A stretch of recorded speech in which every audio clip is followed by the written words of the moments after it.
Mr. Cotton, good morning.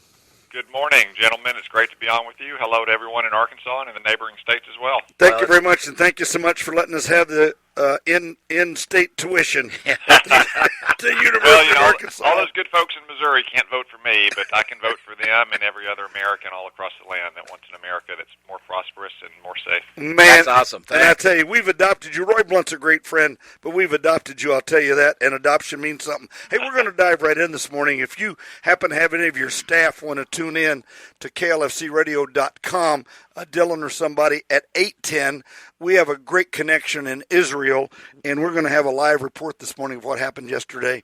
And so let's just speak about that right off the bat. We just got to condemn that type of violence, Senator Cotton. Well, of course, it's another sad, tragic day in Israel, another terrorist attack on the Jewish people. And, we have to stand with our Israeli allies. They continue to face attacks from terrorists who reject their right to live in the Holy Land. The Jewish state simply seeks to exist in the land that's been their land for millennia, and there's a simple equation about how peace will be achieved. If the Palestinians would lay down their arms, there would be peace. If the Israelis laid down their arms, there would be no Israel. Yeah, that is so true. That is very true, folks. I'm gonna dispense. I'd love to give you a little background on Mr. Cotton. The main thing we want to care about Senator Cotton is they're taking care of that new one, and he's figured out how to get the car seat in and out. So we're doing really good. Oh yeah. Hey, how old's the new one now? How old? He's eating one of his toys as we speak right now. Awesome. That's what they're supposed to do. How old is he? 13 months. I'm telling you, Awesome. we've been doing. Yeah, I mean, we've been. This is how long we've been working. We're going to take this kid through high school. Yeah, well, okay, Senator Cotton, we're going to dive into the recent congressional delegation trip that you had overseas and the other things here in just a second.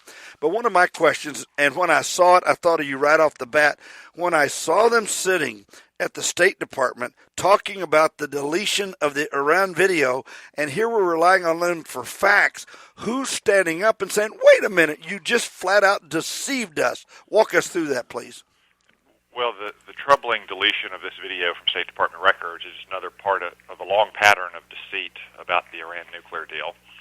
So for those listeners not familiar with it, a few years back, there was an exchange at the State Department daily press briefing in which a reporter asked the State Department spokeswoman about early negotiations with Iran, some going back as early as 2009 to the 2011 timeframe, well before the supposedly moderate Hassan Rouhani was elected president of Iran. And that didn't fit with the story that the administration has told for years, which is they only started these negotiations in earnest with his election. But we now know from the admission that they deleted the video from the State Department, as well as some admissions of senior White House officials, that in fact this had been a major goal of President Obama from the day he got elected, and they simply used a quote-unquote echo chamber to spread this false story. And it's just, as I said, one more example of a troubling pattern of deceit surrounding the Iran nuclear deal, which continues to this day. Now Keith, now, you got to admit, when you hear that from the top level of the office, right out of Hillary Clinton's area and others, it's just absolutely unsettling. Well, there's always responsibility for that. So whose feet would you lay that responsibility at from the State Department? Well, ultimately, the responsibility rests at the top.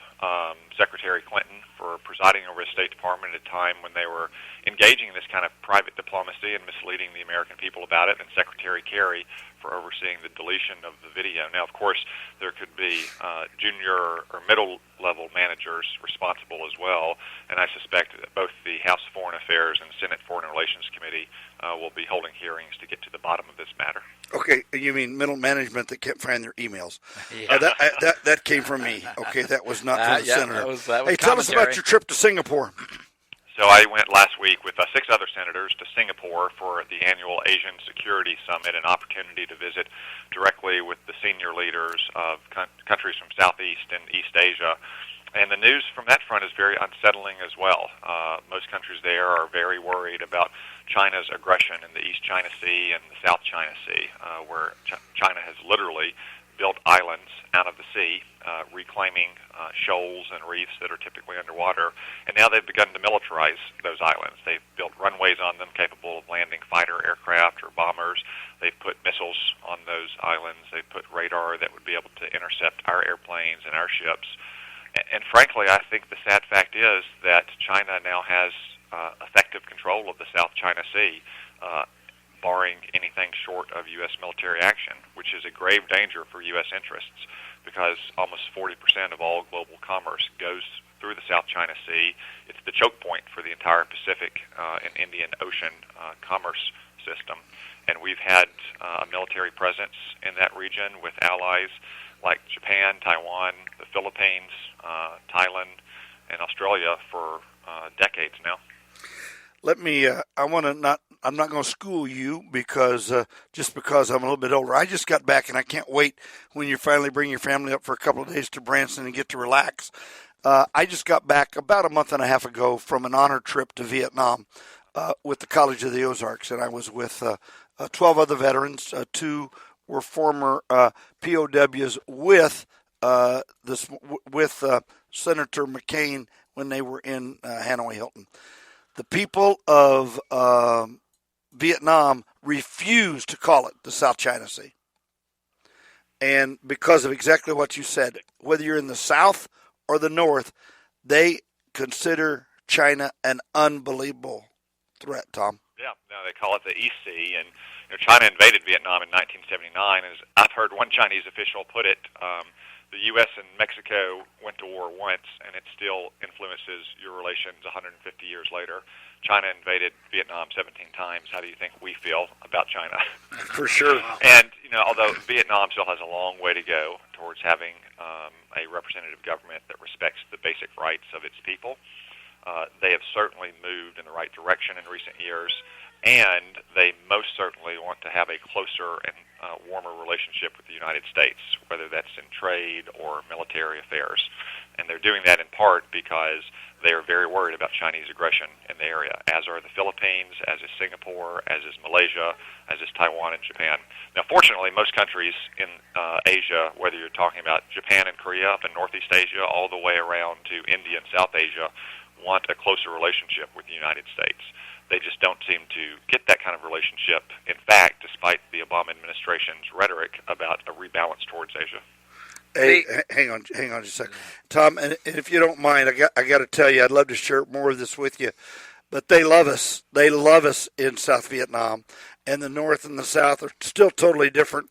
And I think it's one of the frontiers that we can compete with China and with India out of that market. Just a little comment, Keith. Sure. No, absolutely. We had the Prime Minister of India speak to a joint session of Congress yesterday, and it's representative of almost every country in the region, setting aside maybe a couple. They want to have a close relationship with the United States. They want to be part of an alliance system that helps counter the rise of China. China is just so large, and its economy has grown so much over the last 25 years, though, that no single country can be the leader of that alliance like the United States. Hey, Mr. Cotton, we love having you. Are we out of time, or do we have 5 more minutes? I actually think we've got to run. I've got to get up to the Senate where I'm hosting all my fellow freshmen. Well, all right. Hey, tell them to come to Branson. We love that tourism. Hey, any closing comment? I'll do so. Thank you all for having me on, and thanks for all the support and prayers that y'all and your listeners give me. Believe me, you're getting it. We love you, buddy. Senator right, Cotton, see you. Thank you so much.